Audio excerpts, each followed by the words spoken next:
Hello મિત્રો, કેમ છો બધા? મજામાં હશો? આજે હું પાપડીનો લોટ બનાવવા જઈ રહી છું. પાપડીનો લોટ તો ઘરે ઘરે બધાના ત્યાં બનતો જ હોય છે, પણ આજે હું જે મારા ઘરે જે પાપડીનો લોટ બનાવું છું તેની રેસીપી તમારા સાથે શેર કરું છું. આજે મેં અહીંયા પાણી ઉકળવા માટે મૂકી દીધેલું છે. એના અંદર આપણે વાટેલા જીરું અને અજમો નાખીશું. એ બરોબર ઉકળે એટલે એમાં વાટેલું મરચું નાખીશું.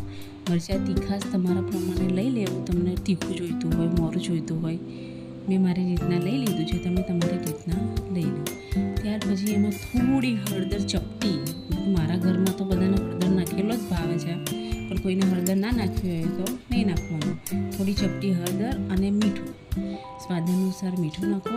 અને એ બરોબર ઉકળે એટલે પછી એમાં ધીરે ધીરે આપણો લોટ, જે ચોખાનો લોટ છે તેને ધીરે ધીરે નાખતો રહેવું.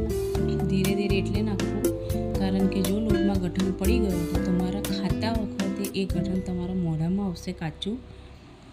મારે અહીંયા ખીચું નથી બનાવવું, મારે અહીંયા મુઠિયા બનાવવાના છે, જે હું કટ કરીને મારા ઘરે મારા છોકરાઓને બહુ ભાવે છે, તો હું અહીંયા મુઠિયા બનાવીશ. તો મેં અહીંયા બરોબર મિક્સ કરી લીધો છે લોટ, અને લોટ મિક્સ કરીને મેં મુઠિયા બનાવી. અને પહેલેથી જ મેં અહીંયા કુકર સ્ટીમ થવા માટે મૂકી દીધું હતું. એના અંદર વારા ફરતી એક મુઠિયા એકની ઉપર એક મૂકતું જવું. ત્યારબાદ એને 15થી 20 મિનિટ જેવું તો એને થવા જ દેવું. થઈ જાય એટલે ચેક કરી લેવું કે થયો કે નહીં થયો. લગભગ તો થઈ જ જાય છે 20થી 30 મિનિટની અંદર.